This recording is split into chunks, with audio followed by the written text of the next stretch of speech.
আল্লাহর হাবিব সাল্লাল্লাহু আলাইহি সাল্লাম বললেন, তোমরা যারা জান্নাতি ব্যক্তিকে দেখতে চাও তাহলে তোমরা এই ব্যক্তিকে দেখে নাও। আল্লাহ রাসূল ওই ব্যক্তিকে জান্নাতি কেন বললেন চলুন জেনে নেওয়া যাক।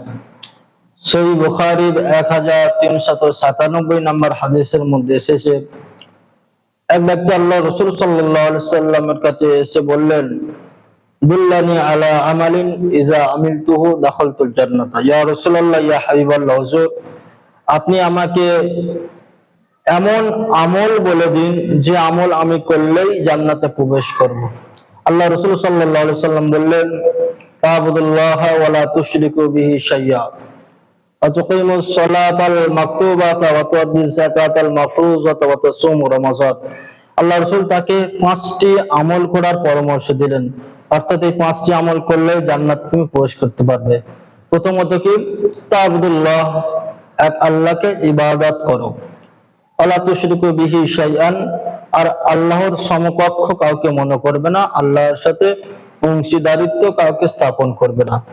3 নম্বরে বলেন, ওয়া তুকিমুস সালাতাল মাকতুবাতা, তুমি 5 ওয়াক্ত নামাজ পড়বে। 4 নম্বরে বললেন, ওয়া তু'দ্দুজ যাকাতাল মাফরুজাতা, তুমি ফরজ যাকাত আদায় করবে। 5 নম্বরে বললেন, ওয়া তাসুমু রমাযানা, আর রমজান মাস পেলে রমজান মাসে রোজা রাখবে। বাস এই 5টি আমল, অর্থাৎ এক আল্লাহর ইবাদত করা, আল্লাহর সাথে শিরিক না করা, অংশীদারিত্ব না করা। 3 নম্বর 5 ওয়াক্ত নামাজ। 4 নম্বর যাকাত দেওয়া। 5 নম্বর আল্লাহ রাসূল বললেন রমজান মাসে রোজা রাখা। এই 5টি আমল করলে আপনি জান্নাতে যেতে পারবেন।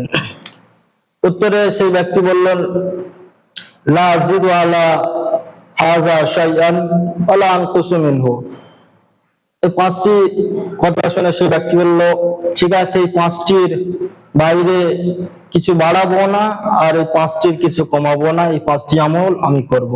আল্লাহ রাসূল সাল্লাল্লাহু আলাইহি সাল্লাম তখন সাহাবাদেরকে বললেন, ফালাম্মা আল্লাহ, সেই ব্যক্তি যখন চলে গেল, আল্লাহ রাসূল বললেন, মান সাররাহু ইয়ানজুরা ইলা রাজুলিন মিন আহলিল জান্নাহ ফালয়ানজুর ইলা হাযা। তোমরা যদি জান্নাতি ব্যক্তিকে দেখতে চাও তাহলে তোমরা এই ব্যক্তিকে দেখে নাও।